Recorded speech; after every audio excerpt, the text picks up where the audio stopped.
Hi, I'm David Daroff. I'm with the Marriage Recovery Center, and I'm a counselor for the men's groups as well as for couples.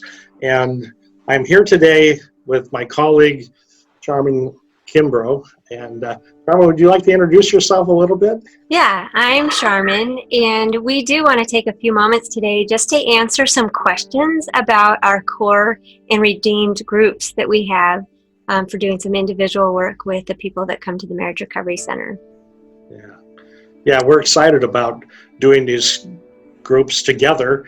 Obviously, men are different than women, and we know that there's different questions on either side, and so we'd just like to kind of conversationally just talk about this with you. If you'll take a few minutes to watch, maybe we'll answer some of your questions. So maybe we should just start off the first question. I was thinking of this like the studio audience, but you know, we do individual therapy and small group therapy. So these are more things that just come out of the process. So what is the unhealthy behaviors that each spouse typically brings with them into couples counseling?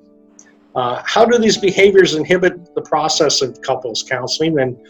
And what might we expect within the redeemed and core group, and when we're dealing with this and we're trying to resolve issues? What are the typical things that you encounter, Sharmen? And I'll be happy to talk about it with the men as well. So I have a lot of people that wonder why we do individual counseling. Why would we have groups that are gender specific? Because they're there thinking it's couples counseling that's going to help. But the truth is there's a lot of behaviors, a lot of thinking errors that people bring to a counseling process that inhibit couples work. And those things are blaming. Blaming is a huge one. High defensiveness. When there's too much defensiveness, nobody gets anything accomplished because they're too busy defending themselves and denying their own behavior, hiding in their own stuff. Nobody's collaborating on what to do next. And so that it makes couples work really ineffective.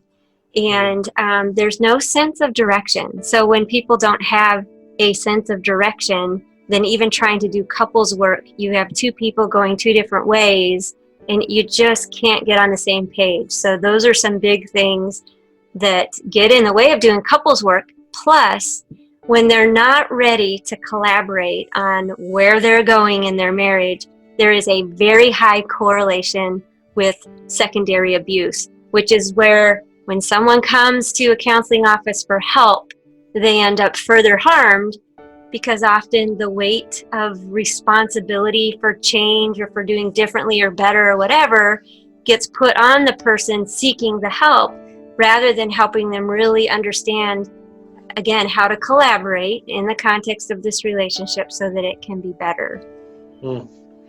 I would totally agree with what you're saying there.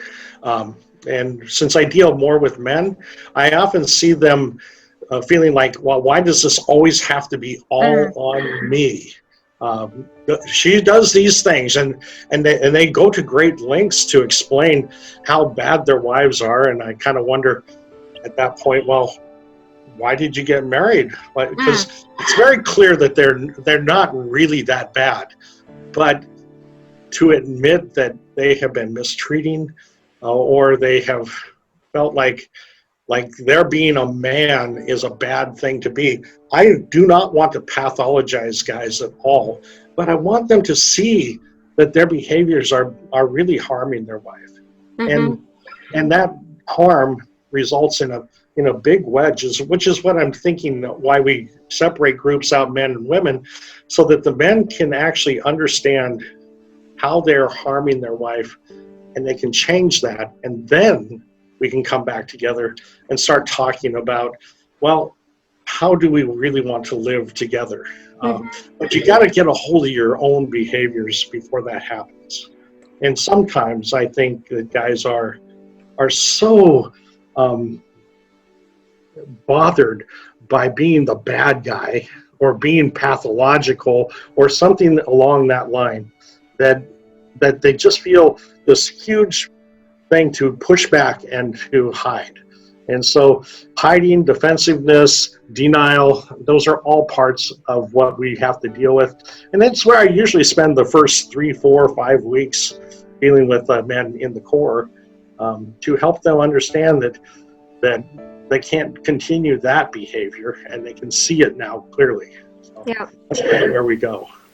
If you are interested in joining a core group or a redeemed group, or would like more help to heal from narcissistic and emotional abuse in your marriage, call our client care team at 206-219-0145. We'd love to help you get started.